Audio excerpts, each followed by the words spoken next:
Go to Pete McGuire, CEO at XM.com, live in our Sydney CBD studio. Pete, just reflections as well as we come to you on that breaking news. Mother Nature always conspires to do something out of left field.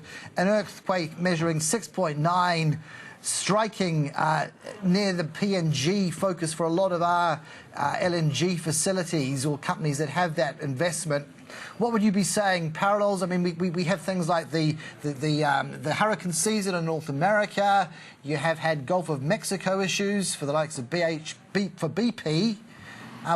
Might this one develop? Well, good afternoon, Carson. Yeah, you've taken me out of. You've hit me pretty hard on that one. You know, when you're talking about what happens with earthquakes and what it can have as far as disruption of mining and so on, you just have to see.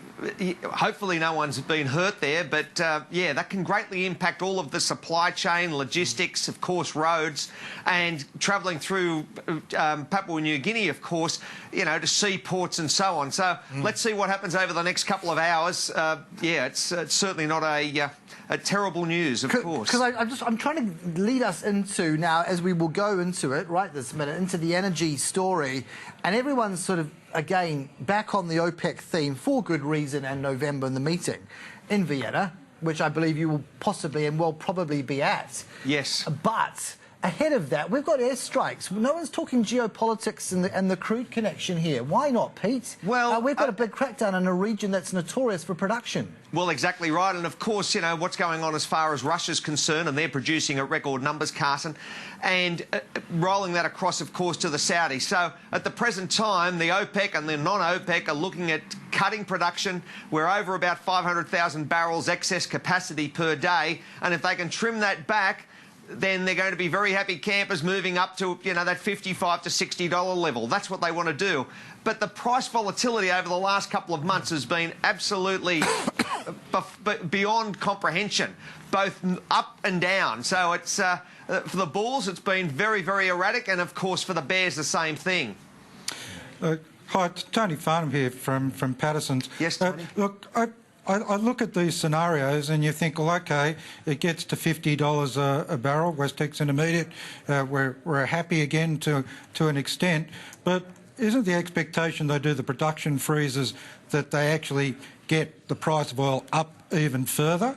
But against that, isn't it this point, some magical point where you hit that higher level, then the US shale guys come into the game again? Well, exactly right. What we've had is, Tony, 16 weeks of positive numbers each week as far as the rig count, and we're up 4 rigs last week. So as that increases each week, the price increases, which in turn you're going to see more rigs come online, and I think it's going to be a zero-sum game. So it's going to be interesting how it plays out. We're only 6 weeks away from Vienna, but there's certainly a lot of conflict in the market at the moment and a lot of unknowns. Peter, you mentioned, Scott Phillips here from the Motley Fool, you mentioned the rig counts, you mentioned before, of course, the volatility in the prices recently. We've mentioned OPEC, and of course we've got the non-OPEC countries, the Russias, the Venezuelas, out there basically doing their own thing. Each movement, it seems to me, really reduces the power of OPEC. OPEC itself doesn't have the same degree of cast iron control over its member nations as it has in the past. How close are we to seeing the last hurrah for OPEC as a reasonable arbiter of price? Eventually, you've got the shale guys, you've got the non-conventional guys, LNG, of course, Russia, Venezuela, other countries.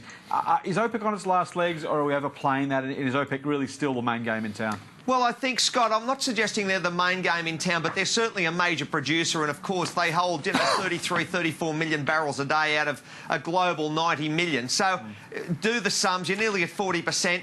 Add Russia onto that, and it takes you nearly to 45 million. It's half of the market. So as far as Russia's concerned, and of course OPEC, they've got a vested interest, and the cartel, I think, has got many years left ahead of it. And you're looking also that there's so much uncertainty with the market. Yes, you've got new producers and you've got, you know, new fields coming online, but you've also got the other side, that IPO only about 12 to 18 months away as far as Saudi Aramco. So I think the next 12 to 18 months are going to be fascinating for the energy sector. But don't we, of course, talk about the demand side too? Everyone's focusing on the supply side. All the international agencies like the IMFs and World Banks and the like, they're not delivering us upgrades to their medium-term growth forecasts, are they? No, they're certainly not, Tony. I mean, you know, it's fairly weak if you look at euro, you look at what's happening across many of the different parts of the world. We're not knocking the ball out of the park. Inflation, we know, is relatively low globally, and they've had a nice uptick in some ways because they're getting paid in US dollars, and we're very conscious where the US dollar's traded over the last, 10 to 12 weeks. So while you're getting hit one side, they're going okay on the other. What about the hedge fund net long positions? If you move across now into nat gas, what are you saying? What's the activity and the positioning suggesting to you is in their mind? Well, Carson, they've had a really nice uptick since May or June. You know that we had really unseasonably warm summer in the US, which was a high demand as far as air conditioning, and they're saying it's going to be a relatively mild winter, which in turn for heating and so on. So the nat gas sector has had a really strong push.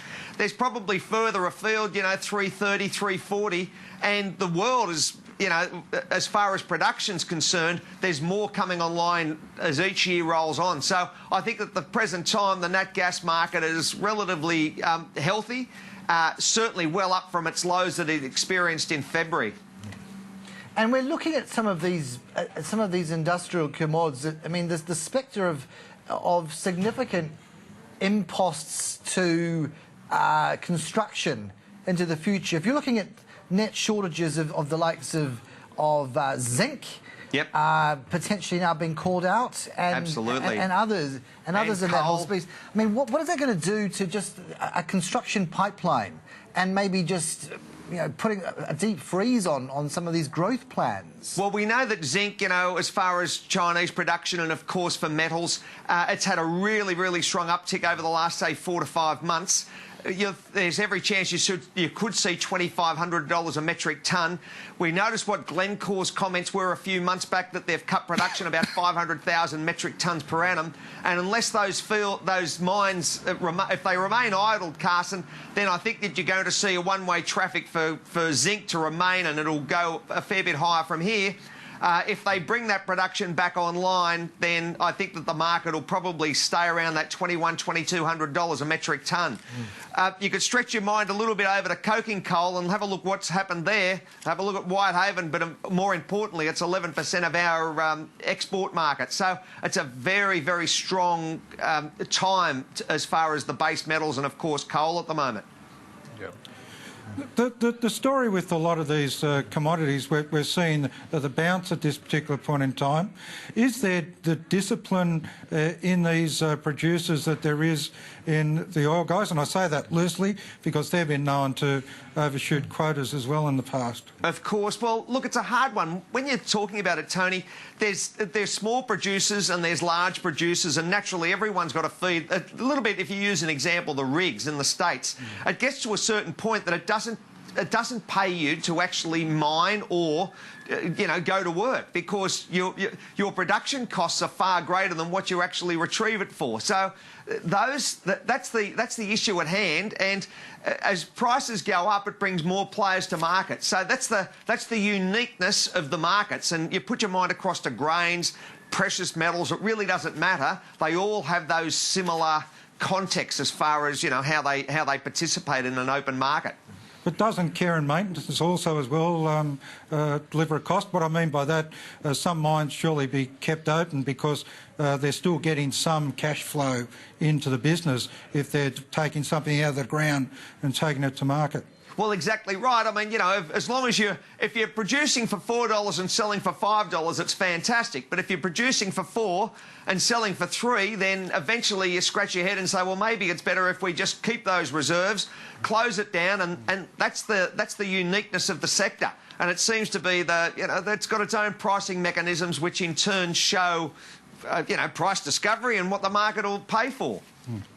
Speaking of which, you've got gold, and you've got anecdotally issues like illegal miners at Anglo Gold Ashanti in Ghana, and so long as that endures, there's been an outage on production. Exactly. Now, if you kick back and restart that, paint me a picture of why prices will hold steady versus decline from here. Well, I think, first off, you're entering that Indian season, Carson. We're only 2 weeks from Diwali, where there's been and India's the second largest consumer. There's been very strong demand over the last couple of weeks, and that may maintain for jewellery demand up until Christmas. Then you've got, you know, the different seasonalities come into it. So I think over the next couple of months, and also what happens as far as US dollar. So whilst you might get that extra capacity coming onto market, I think there's still a lot of unknowns as far as US dollar, US presidential, and growing demand across, you know, the Indias and the Chinas over the coming months. So add to the US dollar story, people in the Fed starting to get a little bit more collaborative in terms of the view on where rates are going. Surely that's a negative signal for gold, at least in the short term. Well, you would think so, Tony, but there's no guarantee that Yellen's going to raise it. I think there's too many, you know, we're only, what, the best part of about 20-odd days, 25 days away from the election, if it gets that far. There's still many unknowns, and I think that one thing for sure, November and December are going to be very volatile periods, I think, for currency, and, of course, running your mind across, of course, to precious metals. And just when you thought you got your head around Donald Trump, yeah, consider 2.0. The Donald 2.0. That's what we're talking about with Steve King next. Bob Carr's been thinking and writing about it, and you will not want to miss this one. But Pete, thank you so much as always. Thank you, Carson. XM.com, Chief